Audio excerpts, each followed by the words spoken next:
Welcome to FlexWork Nation 2026. I'm Alan Armen, head of data science at WorkWhile. And this year we surveyed thousands of workers across the country about how they earn, spend, and plan. Over the next 6 episodes, we're going to walk through what they told us. And today, the foundation for everything else, how much workers actually rely on WorkWhile for their income. In my opinion, there's nobody better to talk about that than our co-founder, COO, and president, Jarah Euston. Jarah, thanks for doing this.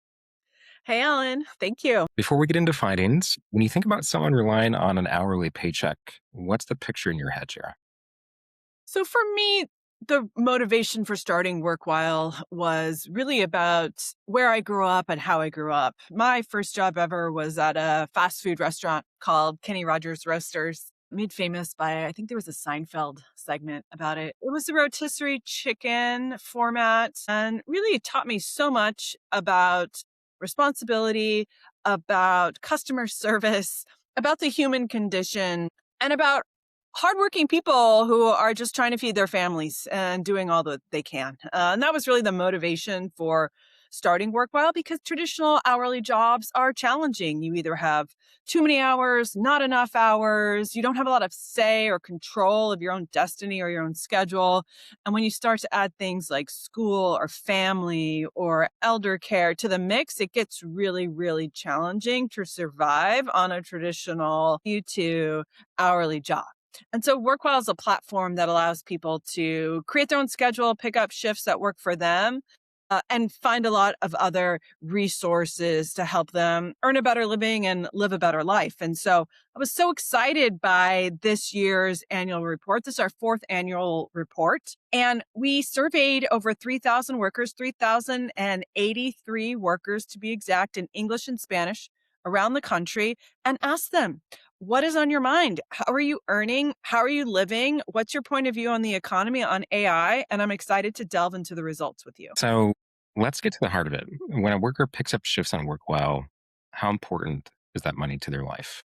I think something that's really critical for folks to understand is that the flexible work that is available on apps like WorkWhile, it's not a side hustle anymore. It is the main gig. What we found in our survey for this year is that over 47% of workers are earning most of their income from flexible work. That's not like extra spending money. That is almost half of your income is coming from flexible platforms like WorkWhile, and about 20% exclusively on flexible platforms. What we also found was that only 9.3% are looking for a traditional job only. Think about that.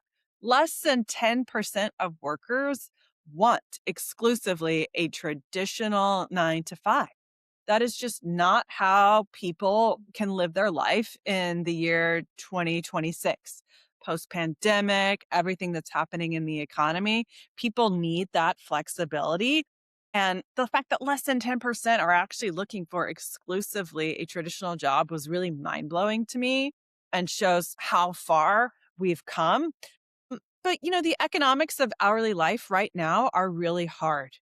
About 70% of our workers are going to be earning less than $30,000 a year. And so when we're talking about that segment of the population, every dollar counts, and the ability to pick up shifts and earn more when you need to is critical. So does that level of reliance ever give you pause? What's so interesting about the survey this year was that it really solidified for me that hourly workers are looking for the same kind of portfolio career that, white collar executives want. Everybody wants some flexibility. They want learning, they want advancement, they want to do new things. And what we learned is that over 40% of workers who filled out the survey had experienced some sort of job loss in the last year. That's a huge number, right? There's a lot going on in the macro economy. And so rather than worry about dependence, for me, it's very inspiring to know that even if you have a traditional job and you're also supplementing with flex work, when something happens to that traditional job, the flex work is available to help you complete, your earnings portfolio and your earnings basket. 62% of workers are pairing flex work with a traditional job, right? So that's the majority, have some combination of the two. And that really allows you to have the flexibility without the dependence on either one. And I think that's what people need in this era of deep uncertainty. We don't know what's happening in the macro environment. We don't know how jobs are going to pan out. And so workers to support their families have a portfolio approach that mitigates risks. And I actually think it's really smart. It's reliance without dependence. When people hear rely on flexible work platform, some assume that means workers have no other options. Is that what you're seeing in the data? Absolutely not. We're seeing folks proactively choose to work flexibly because that's what they prefer, right? Imagine you have kids, they have a school schedule, they have sports, you have ailing parents, you're Mhm. that sandwich generation. More than half of the workers that we surveyed have kids, they have these familial responsibilities. And flexible work allows them to do all of the things in their life. And, candidly, the reason why we named the company WorkWhile is because we recognize that we all got to work while we're doing other things, while we're raising families, while we're living our lives, while we're going to school. And so the idea that the people who are choosing to work flexibly can't get another job is a misconception that I really want to disavow people from, right? Because these are folks who have traditional jobs, but they're choosing to work part of their time flexibly because it suits them better. Additionally, there's so much that a platform can provide that a traditional W 2 job doesn't. Things like fast payments. On WorkWhile, we pay next day. And that's the number one cited feature for why folks are choosing to work on the platform. It's because they have faster access to their cash and they don't have to give that no interest loan to their employer for 2 weeks. It's their money, it's their wages, they earned it. And on WorkWhile, they can cash out quickly. And we think that's the right way to run the business and the right thing to do for the workers, which causes them to choose to work in this way. Yeah. When thinking about how workers decide between allocating their time to full-time job, allocating their time to flex work, walk me through what that mix looks like in an actual week for a worker from what we're seeing. When workers are looking at planning their week, we ask them, how are you distributing your professional time? And on average, what we found is about 32 hours are spent at their primary job, whatever that is for them, whether that's a traditional hourly job or primarily on a flex platform. And then they're spending about 17 hours on WorkWhile and roughly 16 hours on other platforms. And now those are averages, right? That's not what everybody is doing. But we see there's this portfolio distribution of how folks are choosing to allocate their time and their income. You can picture a mom somewhere in the US who's working a warehouse job during the day and adds WorkWhile around her kid's schedule, right? And it might be on the weekends, it might be something in the evenings, or picking up delivery shifts when you don't want to be on your feet all day. The variety of different types of jobs is also something that's critical, right? Because not everybody wants to do the same thing every day. A lot of hourly work is extremely physical. Sometimes you want to pick up some shifts that aren't going to be as taxing, and flexible platforms allow people to do that. Why do you think workers are choosing a mix instead of just one? Workers choose the portfolio approach because it's what can maximize their earnings while minimizing risk, right? Nobody in today's economy wants to put all their eggs in one basket. And that's why only 9.3% of workers surveyed would prefer to exclusively work a traditional hourly job, right? Most people, the vast majority, want a portfolio approach, a mix of flexible and traditional to mitigate those risks, smooth out the bumps, and always have options. Yeah. Yeah. In a lot of ways, a worker is like a investor, right? Like they want to diversify their portfolio of work.